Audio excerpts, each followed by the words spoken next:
Did I not know about this? And one of the shows is called The Social Movement, and it's about creating businesses for social impact. So the crux of it is you've got 4 days to change the world. In teams of 10 people, you're given a social pause, and in 4 days, you've got to create a sustainable business, raise investment, and pitch it to a panel of judges.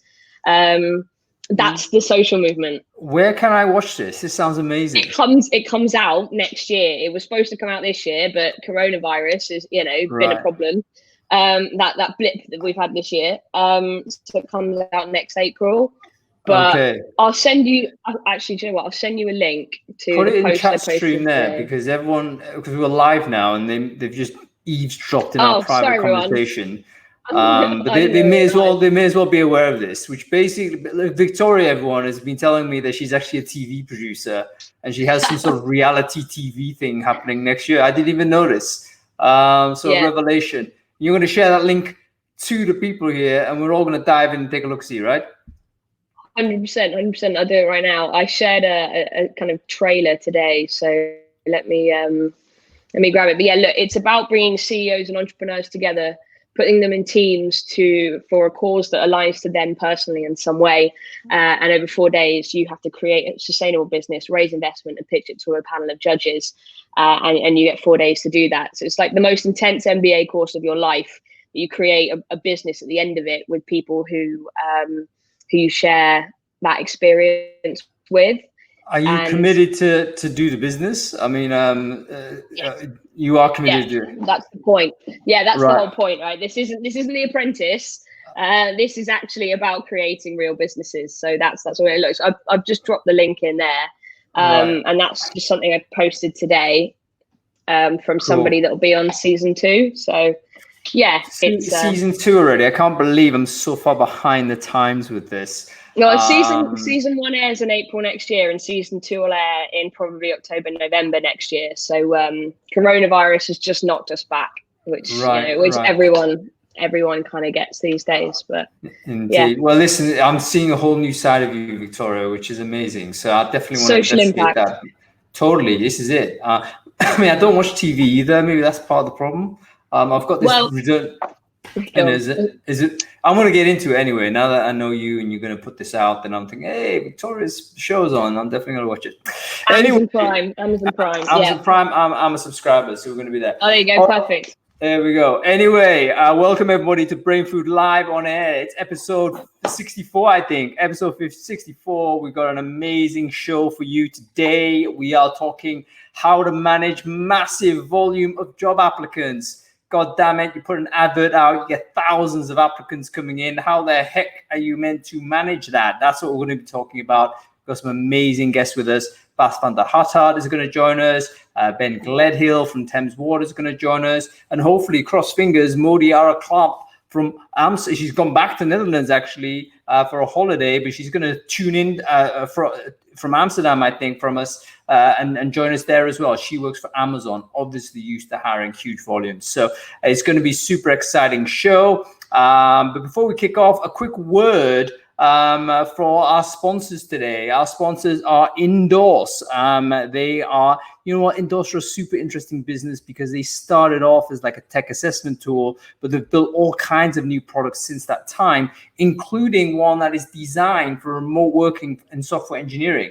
So they've basically built a tool which helps people monitor the mood of your distributed engineering team, which I thought was really quite useful and very clever. Integrates with Slack, integrates with modern technologies. So if you had a co-located team and suddenly you need to actually interact with those people and understand how they're feeling with the new distributed world, check out this new tool. I think it's called Metamorph, should I say. You can go ahead, check it out, 14-day free trial. I'll just share the link in the chat stream.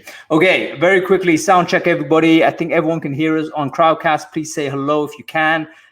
We are also multicasting on LinkedIn. So if you're one of my very few connections and followers on LinkedIn, can you please just say hello, Hong? I can hear you. Just so we can check that the audio is working okay. Got some kind of elves in the background helping me out with fixing things if they don't work. And also we're broadcasting this on Facebook. So if you're in the group and you're watching this, have I actually gone live in the group? Yes, I have. Then please say hello and let me know you can hear me there as well. Okay, cool. Looks like we're good on Crowdcast, which is fantastic. Anyway, as usual, super excited. I'm super excited on Fridays anyway, but I'm even more excited today because once again, Adam Gordon has been upgraded. Yes, he has. And he's been upgraded by the magnificent Victoria Rush. Victoria, how are you doing? Yeah, I'm good. Thank you. It's always fun to join in. I don't know how we feel about the upgraded, but we can let other people make that decision. Significant upgrade. If you agree that Victoria is an upgrade and Adam, please comment on the stream and say, yes, we agree. Victoria is an upgrade. Even Adam would agree with that. He's probably watching as some sort of fake profile, feeling immensely jealous. Anyway, Victoria, so we talked, actually, let's talk a little bit about you before we dive into it. So you're TV producer, but you also do recruitment marketing, you do podcasting and stuff like that. So give us a quick intro as to what it is you do so that the folks who don't know you get a bit of an idea as to the other parts of work that you get involved in.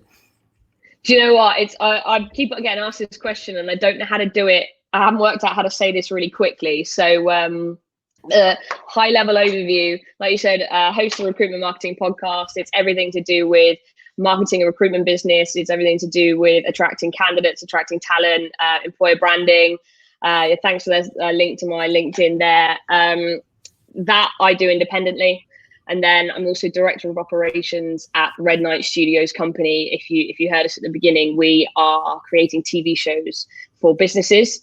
It's everything to do with building a business, attracting talent acquisition, everything like that, but on very much focused on entrepreneurship and motivating teams and everything in that sense. And our flagship show, The Social Movement, is 4 days to change the world. So teams of CEOs and entrepreneurs building businesses to solve the global social issues, everything from things like we have right now, 4 days to end racism, 4 days to solve a global pandemic, 4 days to stop sudden cardiac arrest. We're talking in the biggest things that impact our globe right now. 4 days to sort out Hung's hair. Yeah, do you know what? I wanted to bring back to that. Colin put a link in a few minutes ago to an Amazon hair clippers for you. So I agree. I have the clippers. I have the clippers. I just don't have the courage. I don't have the courage to do it. I mean, it's got to be. When this is over, why don't we live stream cutting your hair? All right. I think I need the encouragement. I don't think I can do it on my own. I'll do it for you. I need someone to get at the back. Like, how do I do the back? You know, it's like hard. Anyway, this is great stuff, Victoria. We always start off with a bit of reviewing on the Brainfood. So I wondered whether you had your time and your busy schedule to look at Brainfood last week. If so, what was interesting for you in particular from last week's newsletter? Actually, there's a couple of things. The first one was the automated emails, the discovery work emails that came up actually of building email lists for your potential clients outside of just using LinkedIn. Being honest, I always back in the days when I was in-house in recruitment agencies, I thought this was a well-known way of recruiting, actually understanding how to build email addresses from clients. You know, I could probably tell you 10 or 20 email formats for some of the biggest pharma agencies in the world because we knew the structure inside and out. It was something that was passed around among teams to understand how to get hold of clients. GSK have a really good system where they put the middle name of the first letter of a middle name in the middle of the email. So how hard is that to just guess someone's email as a recruiter? But yeah, I think it's a game changer for anyone who wants to actually do it properly in terms of trying to break into a client. You can reach so many more people by understanding just how to build email addresses and also how to use Boolean searches. I feel like we talk about it a lot, but do people really know what or how to structure a Boolean search properly? As a marketer, I do. But when would a recruiter ever know about sort of building what would look like essentially code? So I found that really interesting. Well, you know what? I've just shared the link into the chat stream there. Boolean strings. That's Irina Shamaeva's a blog. It's definitely a must-read blog. I think if you're a recruiter still at the operating at the core face, if you're still finding candidates and sending emails, you have to follow Irina basically. Yeah. But she's constantly coming out with what I call "do it today" tips. Like you don't have to go and like figure it out for like weeks. She'll literally say, "Hey, listen, here's a one-page post. Have a look at this, and you could just implement this now, and then today you'll be better." So check that out. I've just shared the link in. It's just basically some logical thinking and some tools and some basic practices on how you can combine a bunch of platforms and just get a lot of email addresses from people you might want to message. So go ahead and do it. Okay, what else, Victoria? This one's probably more topical right now, and actually the Twitter thread by Adam. I find it really interesting, and I love the way he's broken down the comments from people on his thread, just about his post. So to give some context for anyone who doesn't know it, he talked about a post he shared about recruiters encountering racism from clients, hiring managers, even colleagues by the looks of things, and he shares some of the really interesting comments he had on that post. And just going through it, you can see the unfortunate but very true institutionalized racism that is so prominent even right now. And we probably have ignored it for many, many years, or we've been able to kind of hide or shy away from it at least. I know you hear one comment here and there, you might just think it's a one-off, but actually when you put all of that together in one place, it shows how much, just in terms of there's one comment here I'm just looking at that's you don't want a candidate of color or homosexual and a manager would eat them up. What does that even mean? You're making a huge assumption based on something that's completely irrelevant from my perspective, either color or sexuality, when actually it's personality that's important. And it's the personality that would get to essentially eaten up by a manager rather than the color of their skin or their sexual orientation. And it's eye-opening to see it all in one place. Yeah, it's, by the way, Adam Karpiak is another must follow. He's probably one of the funniest recruiters on Twitter. I don't know whether you follow him on Twitter at all, Victoria, but he's so hilarious. He's an operating recruiter. I think he recruits accountants or something. So he's actually not that interesting in terms of his particular sort of segment that he does. It's not sexy, so to speak, but his commentary and observations are so witty and so accurate. That he's a must follow character online, and he basically did something last week, which was basically compile a poll on, look, what have you encountered from clients, like recruiters? What instructions have you received from your hiring managers and clients that you would deem racist or sexist or some other thing? And you just compile these things, and not only was it sad to read, but it actually reminded me, because I in my recruiting days, I of course had received such instruction. I absolutely received some instruction. Hung I want a woman for this. I thought, okay, why is that important? But that was the instruction. Or hung, no blacks, and I was like, don't say that to me, number one. Yeah. Don't say that to anybody. This is now rewinded back maybe a decade ago. So hopefully things have moved on. But just from what we've seen lately in the news and everywhere else, obviously we've got so much further to go. And that I thought was a very important contribution from Adam there. Okay, one more thing, Victoria, before we bring our guests on. Yeah. Do you want one more? Yeah, one more if you got it. Question. Sorry. Yeah. I just thought you were going to keep going. That was a really awkward silence for everyone. Sorry. The other one was automated outreach workflow for LinkedIn. So I find this kind of approach to outreach, I struggle to believe that it's the right way to approach people on LinkedIn. I get a lot of automated connections and messages that they feel automated. It's obviously just because my job title says Director of Operations at Red Knight Studios. People approach me about how they can help me optimize my business and have less overheads and this kind of stuff. They have no idea about how our business is structured. And actually, if you spent 2 or 3 minutes looking at who works for us and where we work, you would know that I have no physical office in London, because we work all over the world. Our business is spread across 5 or 6 continents, with people in the US being in completely different states. So I do understand that there is a need just to obviously reach more people faster. But to be honest, I'd say smaller lists and more targeted approach. Yep. I mean, I think that's very fair. There was a debate I'm sort of involved in an online group on Facebook right now, Recruiters Online, really great group. And it was exactly this. It was one of our previous guests, actually, Amy Miller, was saying, hey, listen, I just received this, clearly automated. And it's interesting because obviously we're both the senders and recipients of this. I mean, it's not something that's uncommon. I think you did a poll on LinkedIn, like who do you get automated messages from? Recruiters, salespeople, marketers. I mean, recruiters would feature very heavily amongst the voting, I would imagine. But there are ways to do it better. And the link that you picked out and I've just shared is a fellow who basically said, look, here is a way to do it. And I think mechanistically it makes sense in terms of how to follow it. But the main thing you got to think about is the data that you're using accurate, and is the messaging right?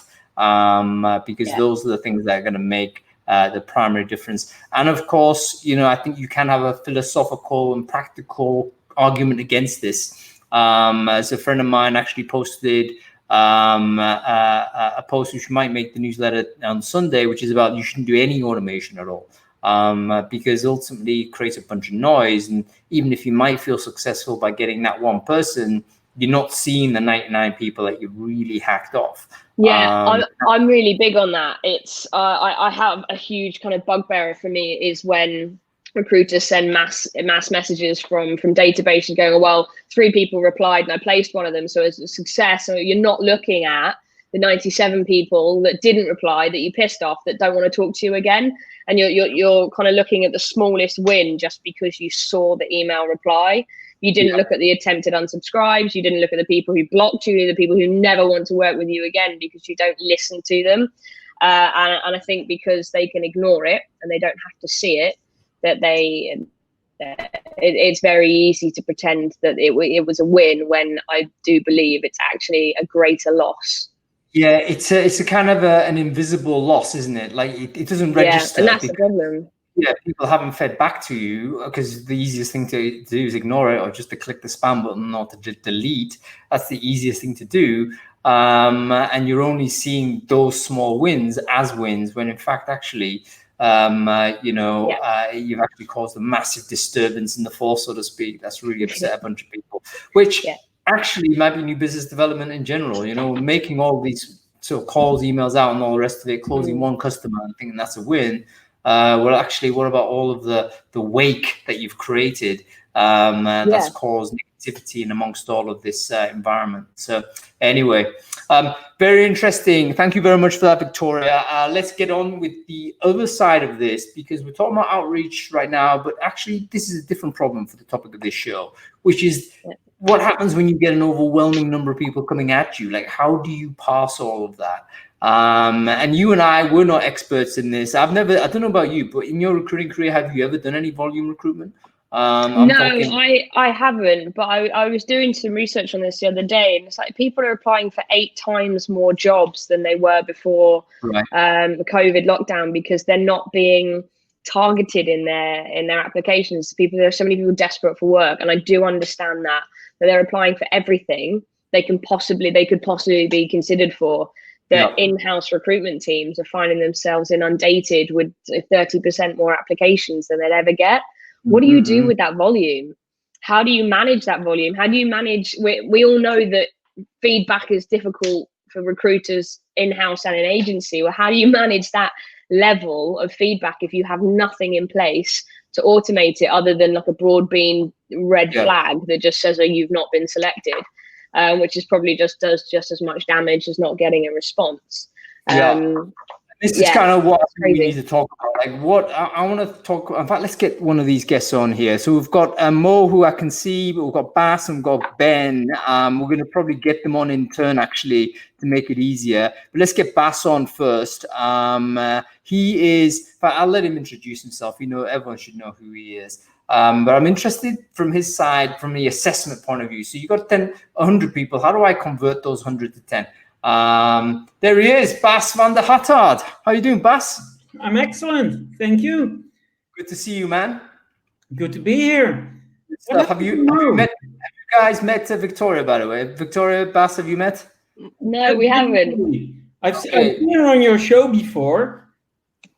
Yeah, well, Victoria steps in whenever she's available and can kick Adam out. So, when I get the opportunity, that's what I go ahead and do.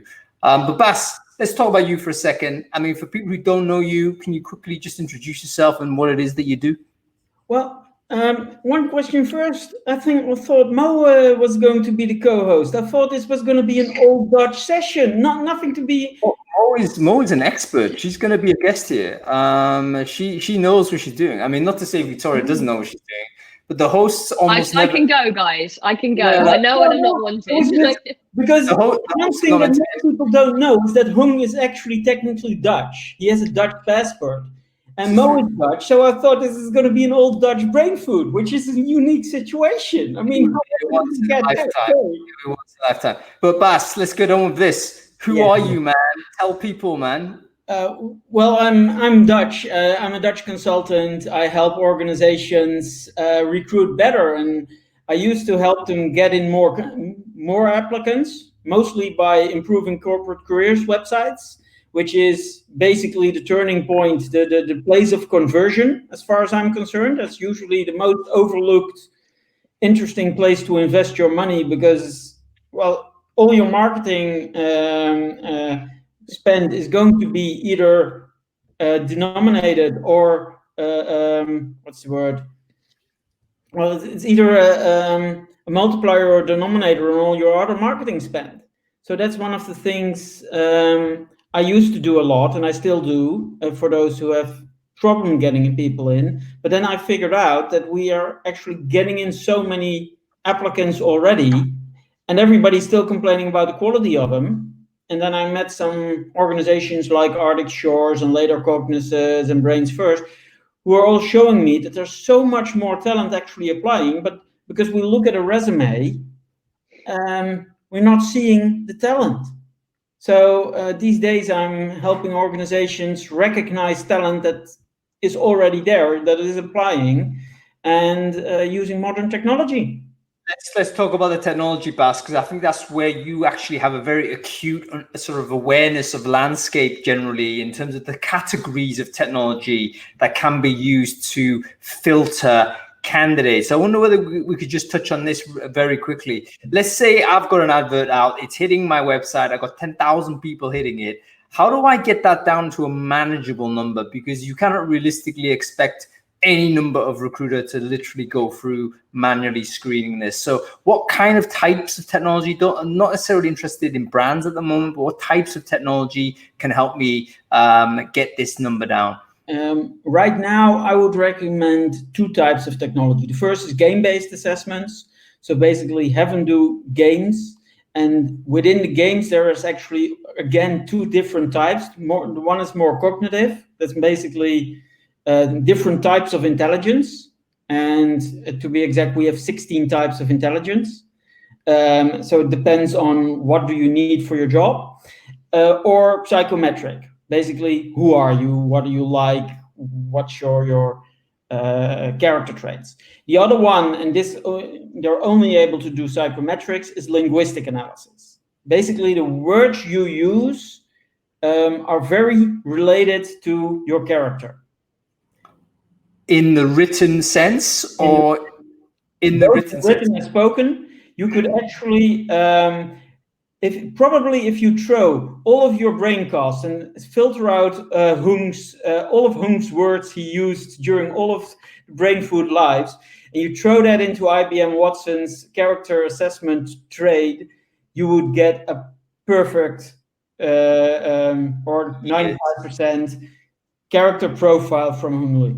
Yeah, that's very interesting. I wonder, so you are telling me that one of the things that you would try and implement when you had a high volume situation is to try one of these techniques because it's not only volume management, but you've also got to assess the talent, right? And we know that looking at the CV is practically impossible in this case. Yeah, and the beauty is you'll actually get higher quality of hire. The quality of hire increases because you're actually looking at what you should be looking at. For example, and I think Victoria just said this already. She said, "Listen, we should be looking at the personality. We should be looking at the traits of the people." You said it from the marketing perspective. You need to look at who's already in my team, how autonomous are they, etc., etc. We should be looking at who's the person. So you'll actually see the quality of hire increase when you're not selecting a resume anymore.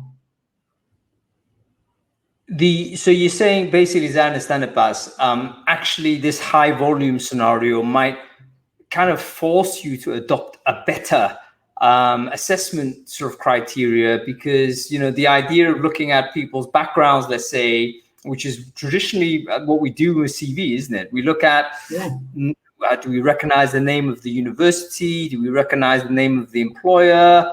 Also, of course, we then apply our own layers of bias on that. So, I don't like this guy's name because it's this indication, or, I don't like this person because this is a man's job, or whatever it is. Whereas if you go through some of these non-biographical type of assessments, you can also potentially remove some of these first tier biases, if you like. Yeah, no, definitely. And I mean, if you look at the CV, we all probably know where it came from, right? Leonardo da Vinci was the first one, but his CV was actually not, he said he was an inventor. He added his inventions to the CV. He just added the drawings. He added the technology. He showed his quality. That was his CV. Now we're just saying, listen, I invented stuff. And nobody knows if it's good or bad. You're just going to say, listen, I was a recruiter. Nobody actually knows if you hired quality people or if you actually hired somebody. I totally get what you're saying.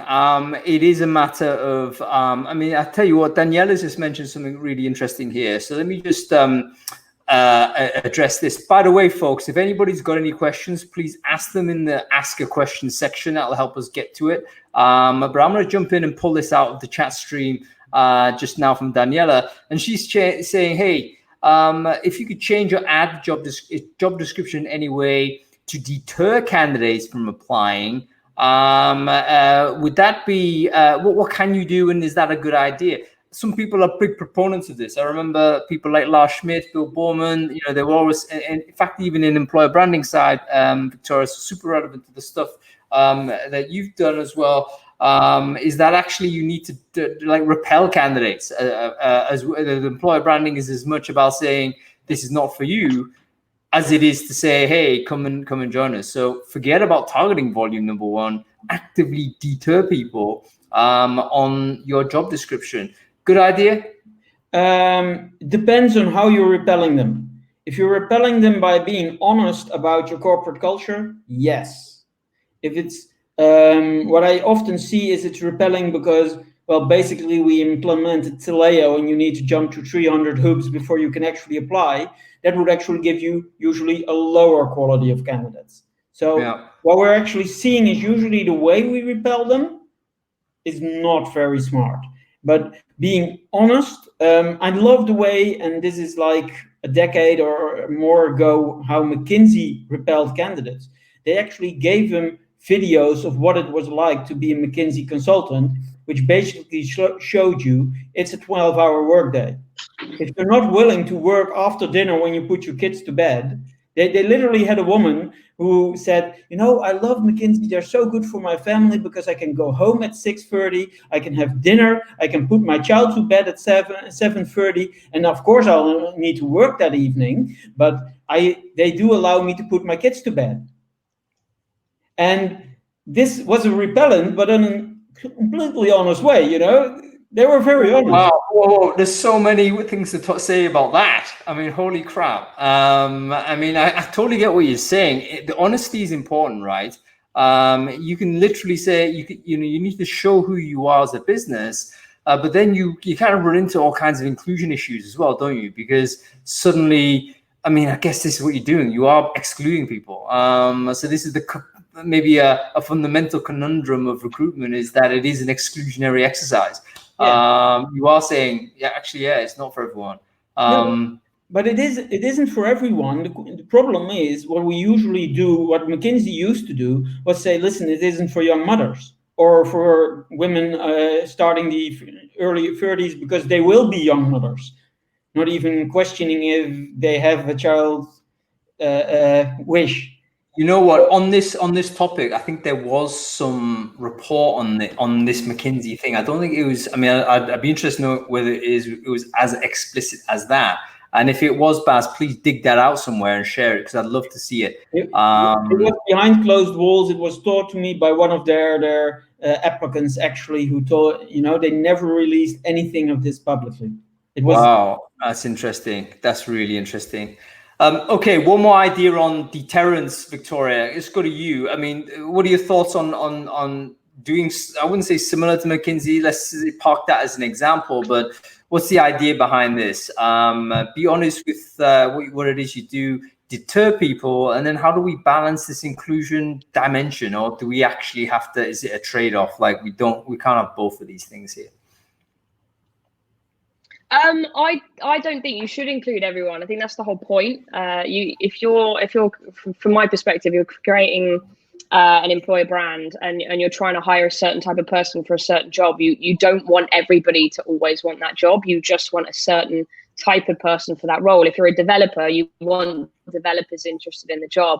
If you're a marketer, you want marketers interested in the job. They're two completely different types of people. You have to appeal to them in different types of ways. I think there's I can't remember who spoke to this about. I think it was Dan Kelsall, and he said, if your employer brand or your recruitment marketing appeals to your CEO, if they like it, the odds are it's not going to work, because they're not the target audience. If your CEO likes it, you're not after a new CEO. I mean, if you are, then that's a problem in itself, but they're not supposed to like the marketing, the employer branding that attracts developers, because they're not a developer. And the same goes for any other part of the business. The more specific you are, the more targeted you are, the more likely you are to find the right people, not just keep everybody happy. That's really interesting. And by the way, Dan Kelsall is an individual we should all follow as well. He's a very, very smart guy, particularly in how to do conversational style marketing on places like LinkedIn. I think he is a Brainfood subscriber, but if he isn't, he should be, because I might have just given him some business. But no, Dan Kelsall, I think he's definitely a credible dude. Go and follow him. Okay. Can I see a question from Lee in the chat? He didn't ask it in the ask a question section. As you did he? Well, actually, he has asked it in chat. He's talking about IBM Watson. Is that the one? Yeah. Measure integrity. Yeah. Let me just deal with this. Let me ask the question so people can understand it. Does IBM Watson measure things like integrity, character, persistence, tenacity? That's from Lee Candiori.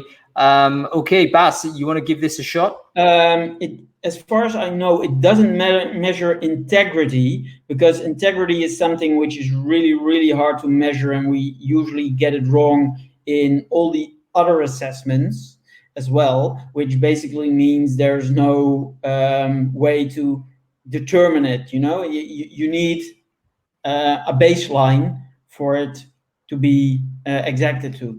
Things like tenacity, persistence, yes, it measures on the big five, and it has about 24 other character traits. I won't say it's a perfect measurement, but it's a lot better than any human judgment. It's about at 85% accuracy. Yeah, I think that's interesting as well. I mean, let's understand, thank you, Bas, on that. Let's understand that essentially these assessments are not designed to be completely deterministic, but they're there to give some people a bit of a score and a guideline to say, hey, listen, this person has got a decent chance based on this score to have this type of performance. But let's be very honest, no assessment has ever been 100%.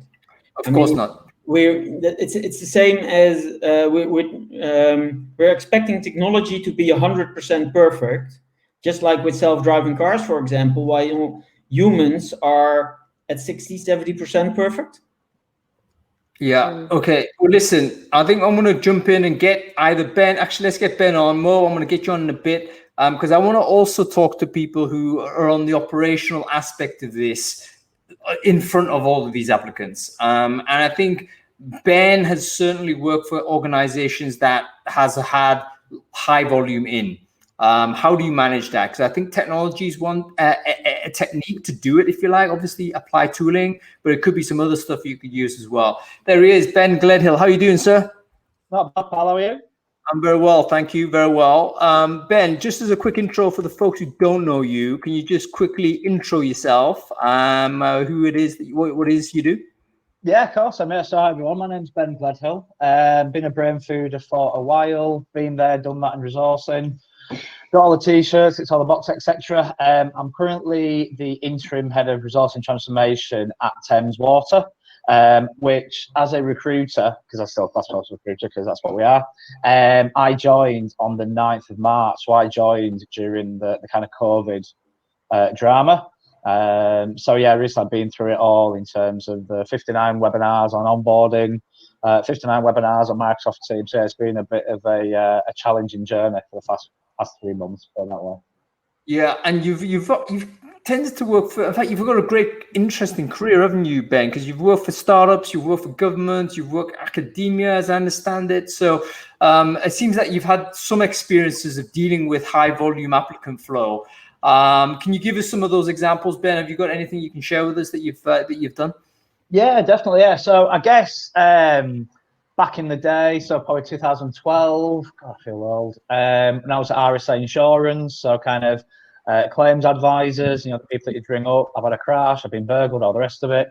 And probably the most recent and best was in my last role at Yodel. So we were doing what?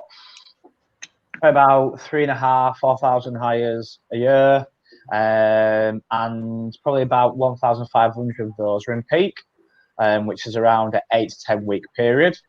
So yeah, bringing in over 1,000 people under 8 weeks is pretty stressful.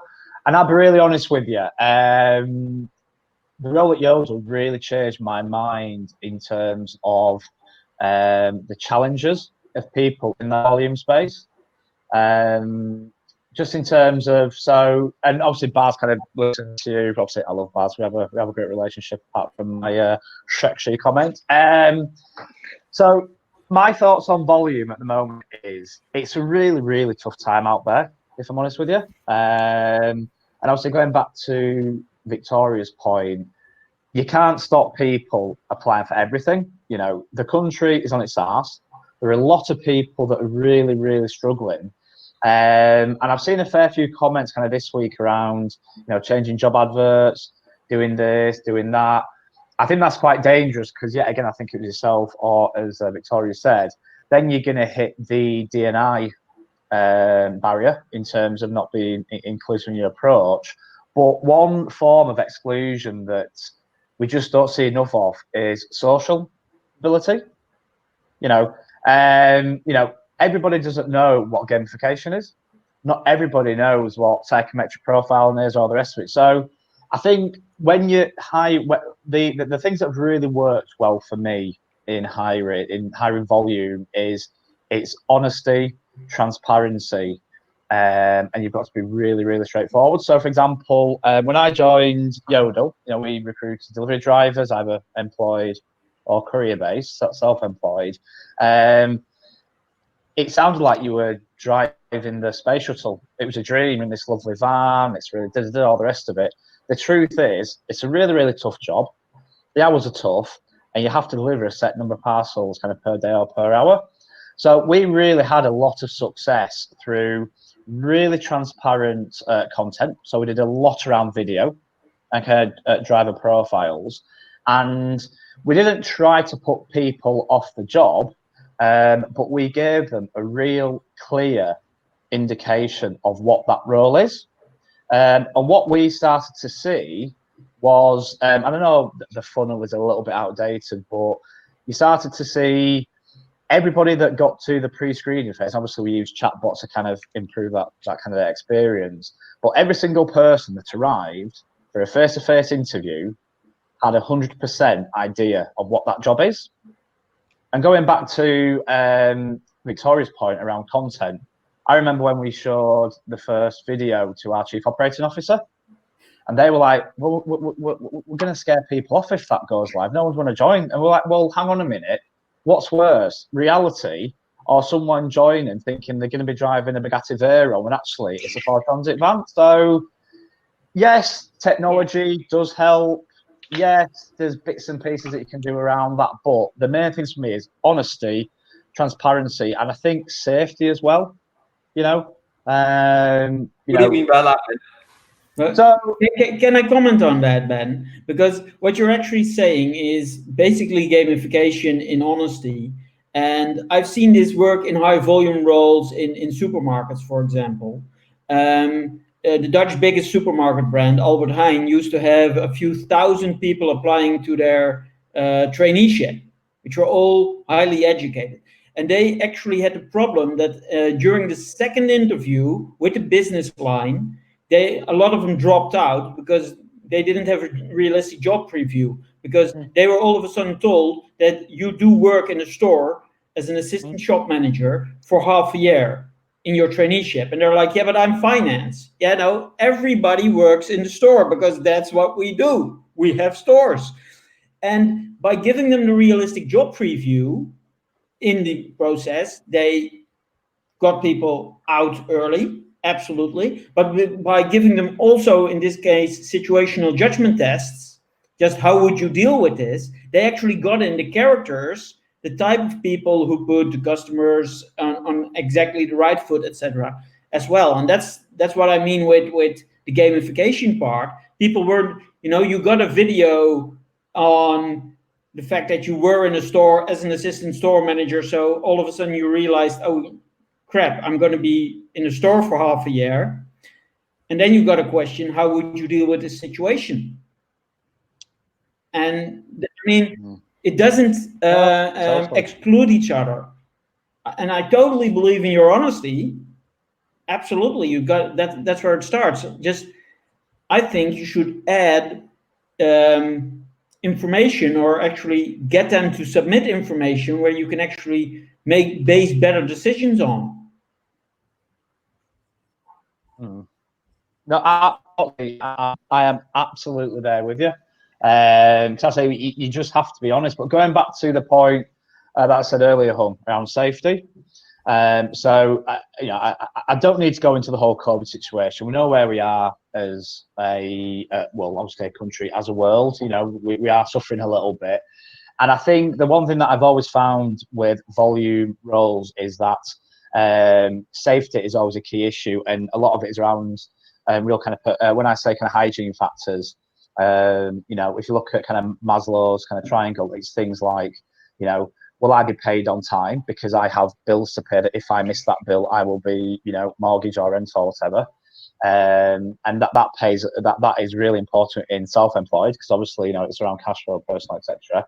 A lot of volume roles might be operational. So am I in a safe working environment? Because obviously, if you're a cool .NET developer in Shoreditch, yes, it might be about being bags or, whatever. But, if I'm in a volume operational role, am I going to be safe? Am I going to be paid on time? And are the working conditions where they need to be? So I wouldn't say it's dumbing down, and it does annoy me a little bit when people almost kind of dumb down here, because they're human beings. We're still dealing with people that want or have a career. It's just that they have different career aspirations. Their career aspirations might be, I literally just have to put food on the table. But I'm just seeing a couple of comments here from kind of Paul, and I do agree with them in terms of, it's a sad fact, but recruitment is, part of recruitment is rejecting candidates, and there's not a lot we can do with that. But I do think that if you do it right in terms of having the right application process, include that social mobility factor. So what's really opened my eyes is, so I'm from Halifax, North Yorkshire, you can probably tell from the accent.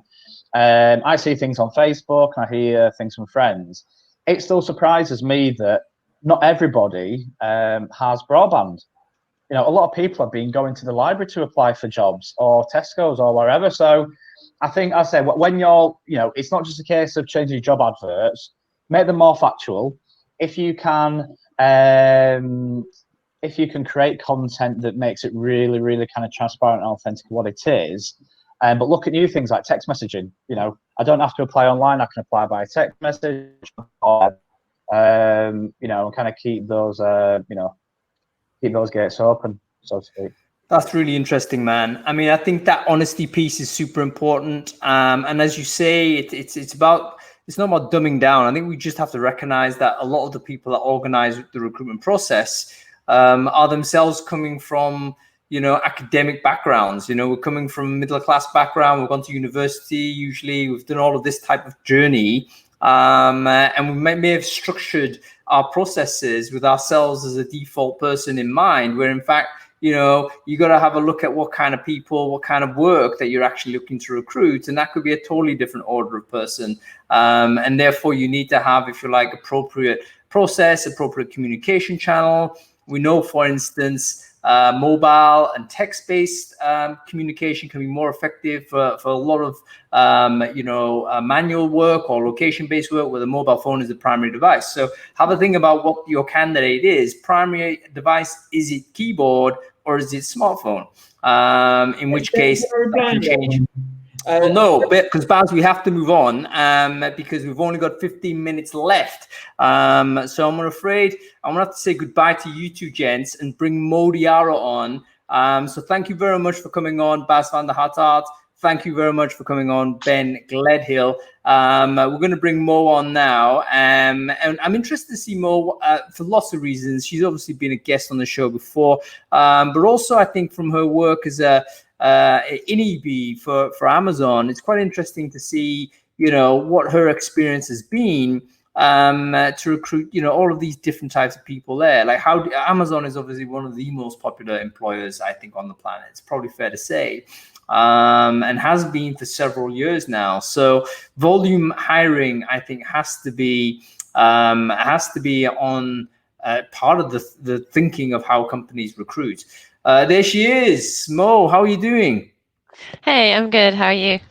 I'm very well, thank you. Good to see you. Thanks for having me. No, and thanks for hanging on to this time, Mo. For the people who don't know you, by the way, can you quickly just introduce yourself, like who you are and what do you do?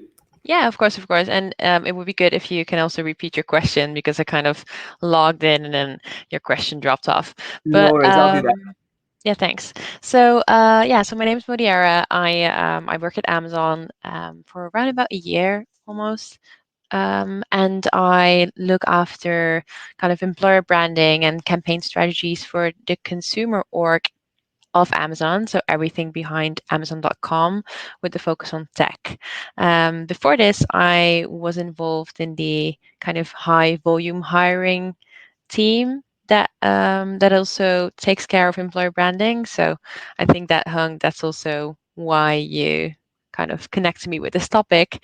And I started my career in recruitment actually at the moment the kind of economical crisis in kind of 2008 up to 2012 was in place. So when I started working at a recruitment agency, I had tons and tons of applications compared to what you have today and what you have in the tech space, for example. So I think I can. No, thank you very much, Mo. Yeah, I mean, this is super interesting because this is the challenge. And I think we've got a few folks on the chat stream now wrestling with this problem now, you know, where we've got overwhelming numbers of people coming in. We've heard from, Victoria and Ben who were talking about listening authenticity, and the messaging is super important because a lot of the people applying may not be relevant for the job, and you got to give them the opportunity to understand that by being honest with it. Here's the job. You know, if you can't do it or don't want to do it, then self-select out. You had Bass also coming in to say, you know what, there's potentially looking at high volume advantageously. You can get away from CV review then and use other techniques to manage the flow, but also improve the quality. What what are your thoughts on this? Like, what if you're advising someone who's sitting there and getting, 10x the number of candidates that they usually got, what would you advise them to do in the first instance to solve that problem? Yeah, so there are multiple sides on how you can approach this, right? I mean, it also really depends on your budget and kind of the range of influence that you have and the position that you're in.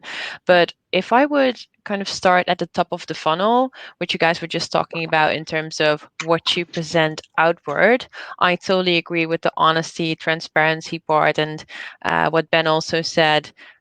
Which also comes down to the rules that we have, that safety is a really important thing, right? So what I think that my colleagues in the specific high volume space are always trying to do is giving that realistic image of the content in terms of what is it like to work here, the amount of movies that we have saying a day in the life of, or a role explainer, or things like that, just to make people aware of the different types of jobs that we have to offer.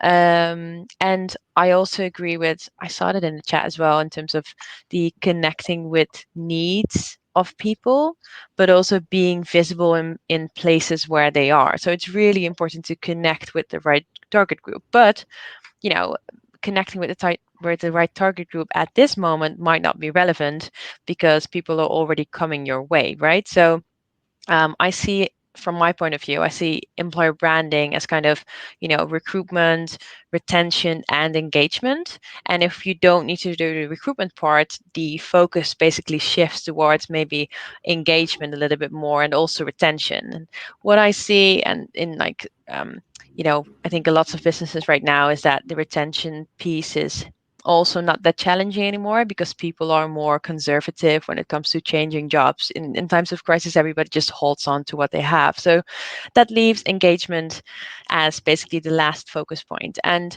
what I would then say is that it's all about candidate experience and communication. So, it's really easy said to write a good job description, but do it. Like, it's so hard to get the right kind of skill set out there, and also the right description of how somebody's days looks like.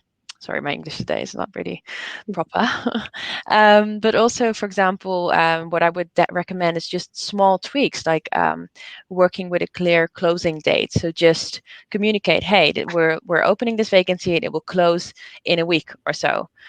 Communicate about what's next, and preferably in a personalized way. But this is also something that we can't always do. And one of the things that we communicate on our website is that we're not always able to make personal contact with everybody who submits a resume, but you can check your status in your application profile, and also review roles that you applied for, or look into other roles that might connect with that specific one. So that is kind of an engagement piece. You try to facilitate the person even though you're not able to connect with them on a personal level. And one of the things that I used to do is just develop a talent pool, because this is also a time, and on the other hand, where you can connect with people who would never be interested in communicating with you because they're good. So you know what, Mo, you've said some really interesting things there, including some, I think, immediate points that people could practically implement. So for instance, like, shorten the amount of time the ad stays live. Like, if you have to publish this thing live, we probably have it all set to default 30 days. Have you checked your defaults? I mean, oftentimes we haven't, and we just, like, because we're automatic, it's already gone into this, we're systematized. We just create the job description in the ATS. It's already plugged into a multi-posting tool. We post it in our ATS. It goes out to 100 places. It's set for 30 days. Maybe you don't need it 30 days. You need it like for 2 days. Maybe you don't need it multi-posted. So check and your also, content. yeah, totally. And one of the things that Benjamin is now saying in the chat is that heat maps often show that job seekers are not really reading the job description in detail. That's true, but then please be sure that you capture the right content on the top of the funnel, like the top of the page. I think if people read it in like a sand shaping way, just make sure that all relevant and most important information is right there. And bottom line up front, that's what you got to do. The bottom line, every job description needs to have a bottom line up front. So if that's not the job title, it needs to have basically 1-2 lines to describe what the heck this thing is, without flowery language. Like, I think probably gone when we were kind of candidate short, let's say, and we might still be candidate short in certain sort of segments. It's not over. Yeah, but we might need to actually sort of not have a universalizing impulse with how we write job descriptions. You know, we always say, let's standardize everything. Actually, no, have a think about what your market is and whether you actually have a demand problem there or a supply problem, and then amend it accordingly. In a previous company, we used to write job descriptions in code. And you might think that that's really strange, but it was super appealing for a specific target group that we were audience and that we were connecting with at the time. Which actually is a way to deter people as well. Again, deter with a soft D, because let's say I was creating a job for drivers in Ben's case, I think there were a lot of delivery drivers.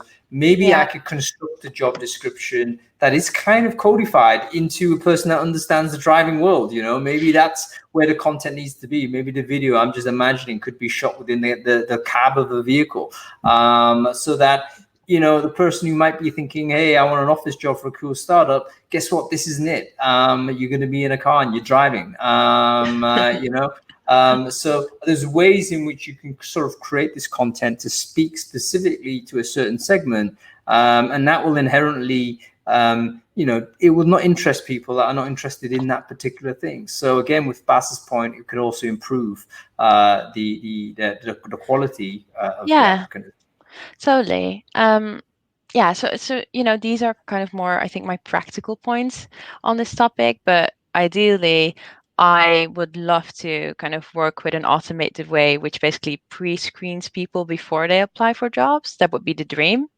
If you look at what Bas said in terms of like the IBM AI algorithm thing and what you're just saying now, like deterring applications with small d, without excluding anybody, because I think that that's also really important. That needs to be said. If you're visible within the audience and everybody can be part of it, then it's just, you know, the next step to filter that out. And it would be super awesome if you can just pre-screen or ask, let's say, 5 knockout questions which basically make it clear that a person is not suitable for the job, in terms of, are you living in the location, or in the right location, if you don't have the possibility to relocate, as we don't really have anymore in certain countries right now, right? Or are you I don't know, do you have the right skills? And that can be a certain background or tech language, or maybe even a driver license. The amount of applications that you're kind of filtering out before a person applies can be super helpful. So I should definitely say that you need to pre-screen or filter if possible. Well, maybe this is where a chatbot comes in. I don't know whether you got any thoughts on that, guys. Because a chatbot would be the thing, right? So if you had some sort of thing on the website to say, you know, if a candidate has any questions, that may be the first landing point, and they can qualify themselves. Oh, do you need a driving license applicable in the EU? Yes, you do. Oh, I don't have that. Then don't, you know not to apply. Or you may then be given other opportunities to say, hey, sorry, this job's not available for you, but perhaps here's a direction for you to go, rather than stick your CV into a process and clog it up because you're not going to be relevant at some point.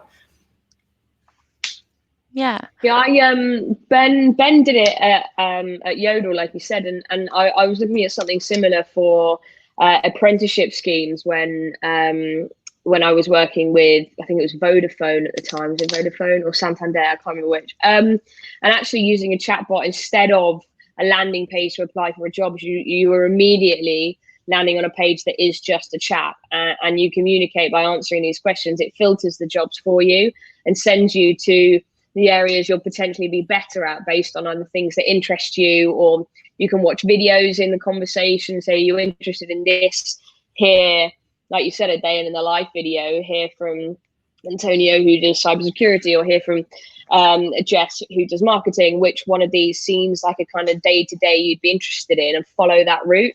It takes a bit longer, but it means you should theoretically get more of the right applicants for the right jobs. A lot of this chucking your CV at any job you come across is because people are panicking that they're not getting responses, but that panic creates over application, which creates less response because they're just applying for anything rather than what they really should and would be selected for. So one problem is creating the other. By giving people the freedom to apply to everything, they're getting less responses because of it. And we kind of, as recruiters, we have an obligation to actually help people make the right choices, not just let them spam. They're now spamming us like we used to spam them in mail shots, and we're getting upset about it and think, well, actually, you do this, and now you're kind of getting the reverse treatment. So I think we have a bit of an obligation there to help. You know what? Can I just say one thing as well? I think a lot of the reasons why candidates do send so many is because of the lack of response. That they've been trained as job seekers not to expect a response, so that their expectations are so low that they're thinking, right, these recruiter bastards, I'm just going to keep sending as many as I can because they're never going to get back to me. And this is, again, where automation can help. If there was a chatbot, for instance, I'm already getting some sort of haptic feedback on when I'm messaging back. I'm getting stuff. And that will make me feel, hey, at least I'm getting recognized a little bit. And actually, Mo, you mentioned something about being able to track my own applicant process through the thing. I mean, is that something is implemented in the Amazon flow, or have you seen sort of technology of this type? Because I think this is one of the ways to do it. Self-serve, get the candidate to go in and say, oh, I'm at third stage interview, or oh, you've been rejected, here's the feedback. Great. I don't need to bother a recruiter for that. I already have the information I need. Yeah, that's as you mentioned, it's part of our process. I think that Amazon in general and the HR behind it are driven on self-service and being able to find the information, and it really starts with your application process. But I also believe that that's the way to go in terms of automating certain things. And if you don't have any access to all these expensive tools, just look into your ATS system if you can set up an automated response or something, or time that even, so people have the feeling that you're engaging with them anyway. But just automation definitely in that sense. There's definitely ways to do it. And I think, before COVID hit, I would say a lot of the focus was at that side of at that stage. Like, there was a sourcing element. There's always like interest in sourcing, but increasingly we were seeing like matching services that Bass was on about. We were also seeing chatbots going in to have this conversational stuff. We're seeing better self-serve type products. I think we see some sort of onboarding guys come in, and ATS is providing a bit more transparency. So I think we're all doing what we can, even though we probably now never anticipated this like surge of applicants that we're getting at this point, which is obviously something we're struggling to handle with, I guess. Okay, let's leave it with some final thoughts because we're running out of time. Victoria, let's go to you. A quick message for people who are, managing massive applicant flow. We've talked about sort of the messaging being honest. Is there anything else that that this person needs to bear in mind in order to do this better?